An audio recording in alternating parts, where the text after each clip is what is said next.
we'll let that cool down, take a wire brush to it, see if it'll work.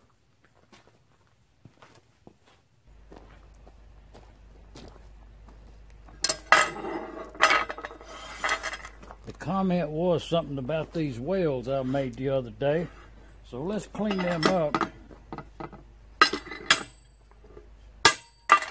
See what we got.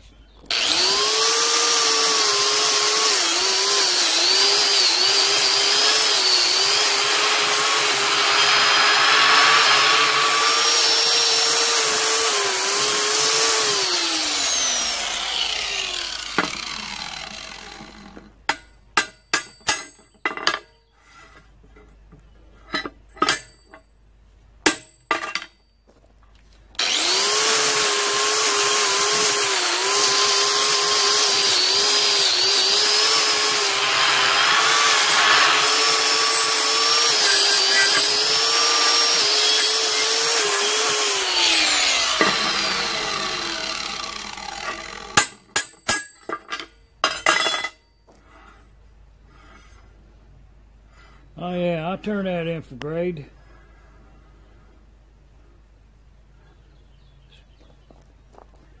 I brought the file just in case there was any, and there ain't. There's no reason to be digging around on it. We'll get a little paint on that. Yeah.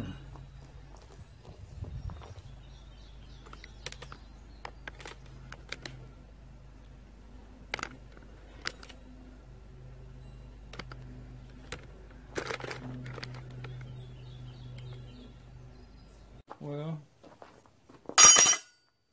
why we would need such an item with this welding table. Oh yeah, I'll put that. It's got a brace all the way around down there, 1/2 inch thick metal, and it's a tread plate on that side. I think it was a manhole cover, and I've got it upside down. Tread plate on the bottom, smooth on the top. Well, let's say that you wanted to weld this to this, right there.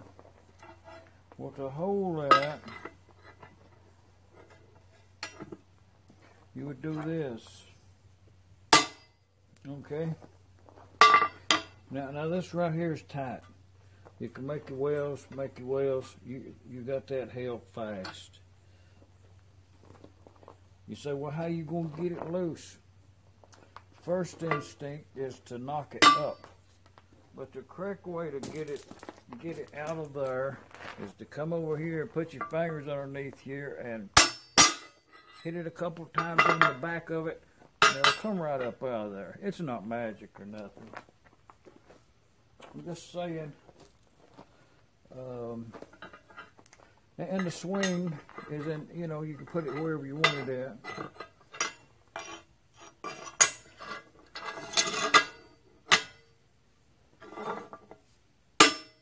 I'm just saying, do what you wish to with this thing, you know. And then when you want to go,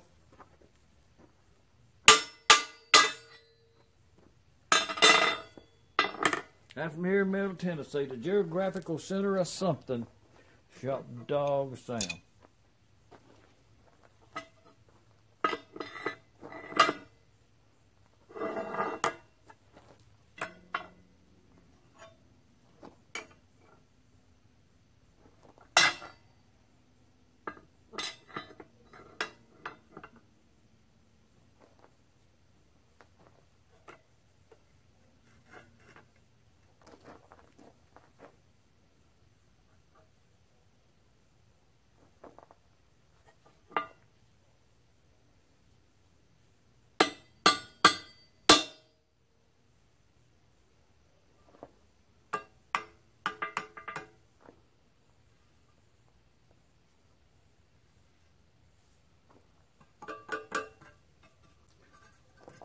Ready to weld.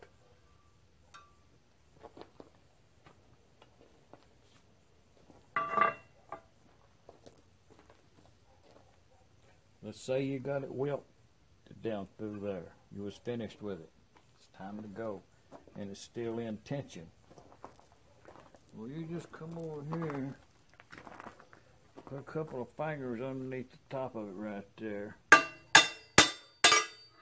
and hit it in the back, and you can lift it right out of there with 2 fingers.